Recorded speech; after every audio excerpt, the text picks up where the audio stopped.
ริ่มต้นนะครับวันนี้นะครับเราจะเริ่มต้นครั้งแรกในการสำรวจพื้นที่นะครับเมื่อกี้ผมได้เดินรอบอาคารหลังนี้นะครับเดินดูทั้งหมดนะครับพบว่าอาคารหลังนี้นะครับเป็นดินรอบบ้านนะครับจะมีพื้นปูนส่วนที่เป็นรองรถตรงนี้นะครับเพราะฉะนั้นเมื่อเป็นพื้นปูนเนี่ยเรากะระยะเวลา4 เมตรพอดีนะครับเราก็จะเริ่มต้นจุดแรกก็คือข้างพื้นปูนตรงนี้นะครับเป็นจุดแรกนะครับเริ่มต้นเสร็จปุ๊บเราก็จะวางสถานีเปล่าๆไปก่อนนะครับเพื่อเป็นการมาร์กจุดแรกจากนั้นเราก็จะเอาเชือกกำหนดจากจุดแรกมาถึงที่2โดยการวัดทุก4 เมตรนะครับระยะห่างจากตัวอาคารนะครับที่ออกมานะฮะเราจะห่างประมาณสัก50 เซนติเมตรนะครับหรือว่าอาจจะยึดแนวชายคาเป็นหลักซึ่งก็ประมาณสัก50 เซนติเมตรแต่ถ้าแนวชายคามันกว้างออกไปมากนะครับให้เราดูว่าพื้นที่ประมาณสัก50 เซนติเมตรเนี่ยพอดีนะครับเดี๋ยววันนี้เรามาดูวิธีการที่ถูกต้องกันนะครับมาดูครับตรงนี้นะครับเป็นจุดแรกที่เราจะทำการวางสถานีนะครับเห็นได้ว่ามุมนี้นะครับเป็นเสาที่มีขนาดกว้างนะครับซึ่งเราสันนิษฐานว่าอาจจะเป็นเสาโปร่งนะครับวิธีการก็คือเราอาจจะวางบริเวณสถานีปลูกนะครับใกล้เสาที่คิดว่าจะเป็นเสาโปร่งนะครับเพื่อป้องกันไม่ให้ปลวกขึ้นไปทำลายฝ้าผ่านเสาโปร่งนะครับเราอาจจะวางใกล้ๆชิดหน่อยนะครับโดยวางจุดแรกตรงนี้นะครับบริเวณนี้นะฮะจากนั้นเราก็จะใช้เชือกนะครับที่ขอดปมนะครับโดยทำการวัด2 คนหนึ่งกับเชือกตรงนี้อีกคนหนึ่งก็ดึงเชือกไปมุมโน้นนะครับเดี๋ยวมาดูกันวิธีการวัดเชือกครับแรกที่เราวางไว้นะครับเราก็จะเอาปมเชือกนะครับไปวางตำแหน่งแรกนะครับจากนั้นเราก็จะดึงเชือกมาอีก4 เมตรตามภาพนะครับดึงมาแบบนี้นะครับทีนี้เราดู4 เมตรจังหวะที่มาถึงตรงนี้นะครับเราเห็นว่าเป็นแนวชายคาพอดีนะครับก็ประมาณสัก50 เซนติเมตรเราก็จะวางจุดดึงตรงนี้ลงไปแบบนี้นะครับแล้วเราก็จะวางดึงเชือกต่อไปทุก4 เมตรเรื่อยๆนะครับจนมาครบระยะถึงมุมอีกด้านโน้นนะครับก็ถือว่าเป็นการวัดพื้นที่นั้นเสร็จสมบูรณ์นะครับเมื่อเราวัดพื้นที่ได้แล้วนะครับสถานีเรานะครับจะถูกวางห่างกันทุก4 เมตรนะครับแบบนี้นะครับตามภาพนะครับทุก4 เมตรแบบนี้นะครับถือว่าเป็นการวัดพื้นที่เรียบร้อยนะครับหลังจากที่เราวัดเสร็จแล้วนะครับเราก็จะมาขุดสถานีกันนะครับเดี๋ยวมาดูวิธีการขุดครับว่าจะมีขั้นตอนยังไงนะครับเชิญครับเริ่มต้นก่อนการขุดนะครับเราจะเห็นได้ว่าสถานีเราเนี่ยอยู่ตรงตำแหน่งที่เราวัดเมื่อกี้นะครับเรามาทวนอีกครั้งหนึ่งว่าอยู่ตรงระหว่างแนวชายคาไหมนะครับห่างจากตัวอาคารไม่เกิน1 เมตรหรือประมาณ50 เซนหรือไม่นะครับประมาณนี้นะครับ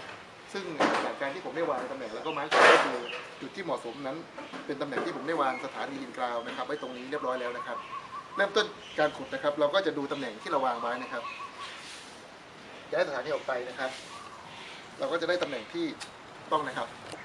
เครื่องเจาะหรือว่าออกเกอร์ตัวนี้นะครับครั้งแรกนะครับให้เราทำการปักลงไปนะครับแล้วก็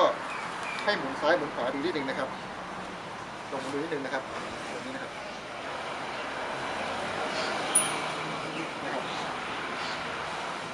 ค่อยๆหมุนไปนะครับถ้ามันตึงมือนะครั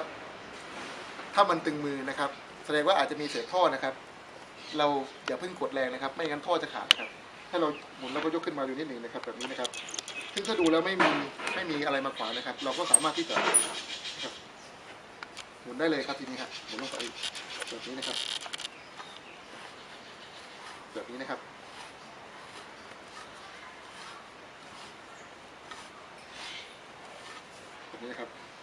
จากนั้นนะครับพอเต็มเราก็ยกขึ้นมานะครับจะได้ดินแบบนี้นะครับเราก็ใส่ลงไปในถังแบบนี้นะครับแล้วเราก็จะต้องหานะครับตัวแซะดินนะครับตัวนี้นะครับที่เตรียมมานะครับแซะดินลงไปแบบนี้นะครับ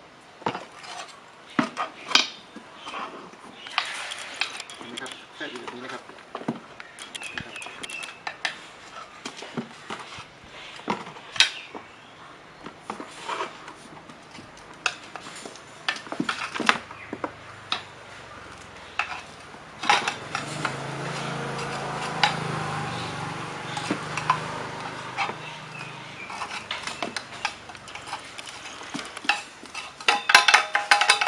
โอเคครับ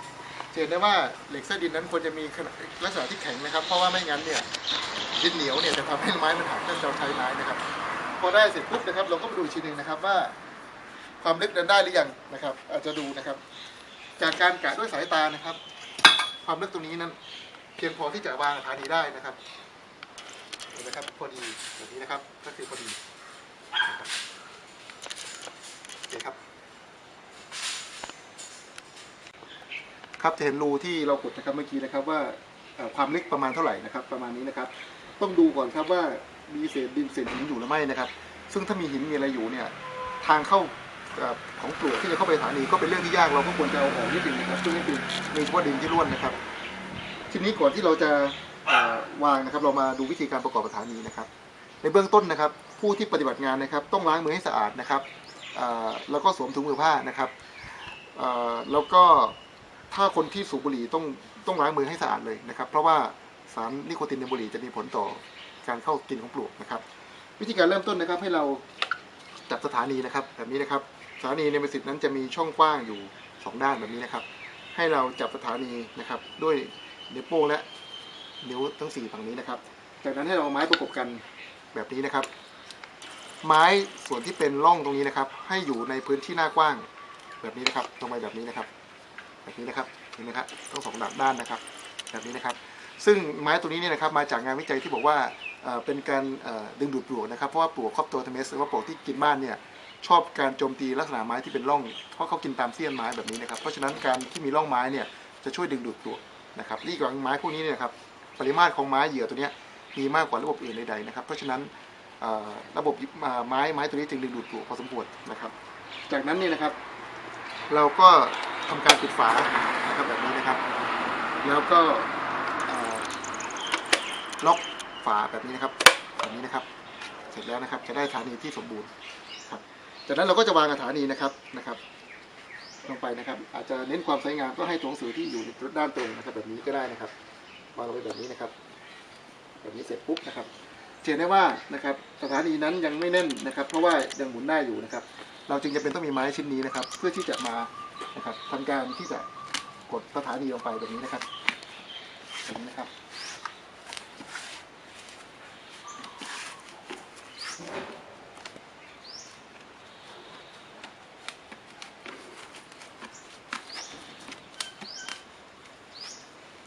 อย่างนี้นะครับสถานีเราก็จะแน่นนะครับแล้วก็เต็มด้วยไม้นะครับเสร็จเรียบร้อยนะครับวิธีทวนสอบนะครับหรือวิธีการตรวจสอบที่จะดูว่าสถานีเรานั้นแน่นหรือไม่นะครับให้เราใช้ที่เปิดนะครับแล้วก็เปิดด้วยมือเดียวห้ามจับแบบนี้นะครับให้เปิดด้วยมือเดียวนะครับหมุนนะครับแบบนี้นะครับถ้าไม่หมุนตามแสดงว่าใช้ได้นะครับแล้วก็เปิดดูว่าเห็นไหมครับไม้ที่เราวางนะครับดูตำแหน่งที่ถูกต้องนะครับแล้วก็ดินไม่ได้เข้ามาอุดนะครับสถานีนี้ถูกติดตั้งอย่างสวยงามและถูกต้องมากนะครับเวลาปลวกเข้ามาปลวกก็จะโจมตีไม้ที่เป็นร่องโดยผ่านด้านหน้ากว้างของสถานีที่ผมได้โชว์ให้เห็นเมื่อกี้นะครับนี่คือขั้นตอนการติดตั้งสถานีที่ถูกต้องนะครับแบบนี้นะครับแบบนี้นะครับเสร็จเรียบร้อยนะครับเห็นว่าการติดตั้งสถานีนั้นเป็นเรื่องที่ง่ายมากนะครับถ้าทำอย่างถูกต้องแล้วเนี่ยนะครับการป้องกันปลวกก็จะทำได้แบบสมบูรณ์ 100% นะครับ